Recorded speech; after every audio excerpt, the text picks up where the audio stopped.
اللهم رب النور العظيم ورب الكرسي الرفيع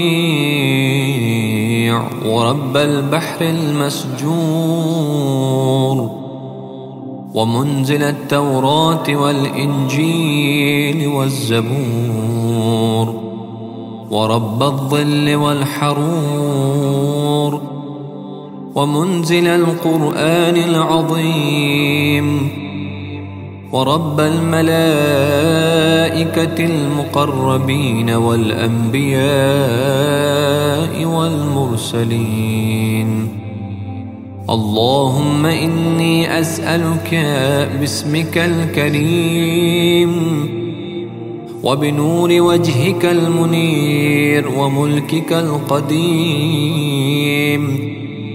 يا حي يا قيوم،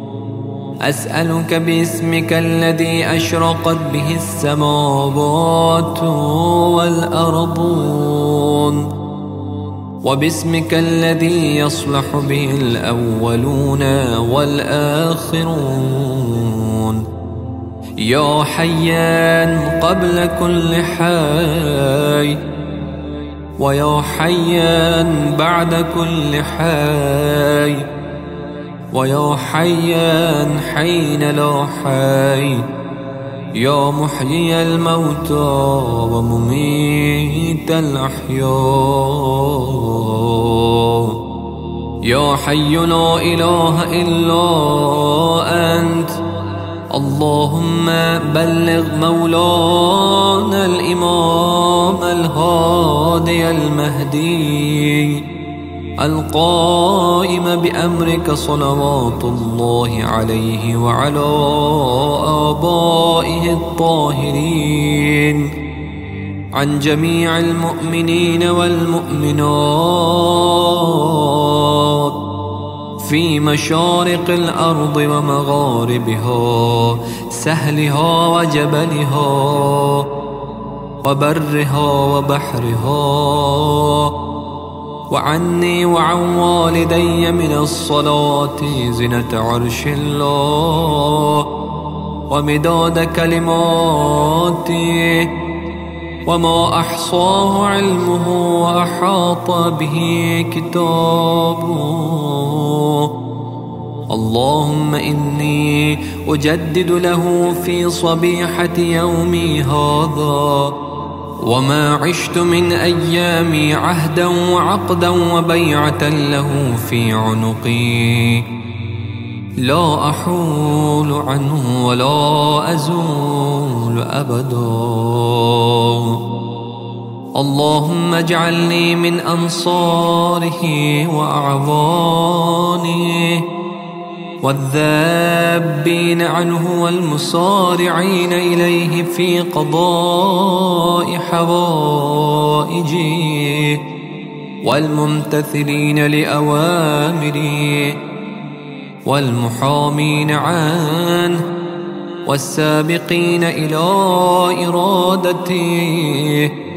والمستشهدين بين يديه. اللهم إن حال بيني وبينه الموت الذي جعلته على عبادك حتما مقضيا فأخرجني من قبري مؤتزرا كفني شاهرا سيفي مجردا قناتي ملبيا دعوة الداعي في الحاضر والبادي. اللهم أرني الطلعة الرشيدة والغرة الحميدة واكحل ناظري بنظرة مني إليه وعجل فرجه وسهل مخرجه وأوسع منهجه واسلك بي محجته وأنفذ أمره واشدد أزره واعمر اللهم به بلادك وأحيي به عبادك، فإنك قلت وقولك الحق: ظهر الفساد في البر والبحر بما كسبت أيدي الناس، فأظهر اللهم لنا وليك وابن بنت نبيك المسمى باسم رسولك صلى الله عليه وآله، حتى لا يظفر بشيء من الباطل إلا مزقه، ويحق الحق ويحققه، واجعله اللهم مفزعا لمظلوم عبادك، وناصرا لمن لا يجد له ناصرا غيرك، ومجددا لما عطل من أحكام كتابك، ومشيدا لما ورد من أعلام دينك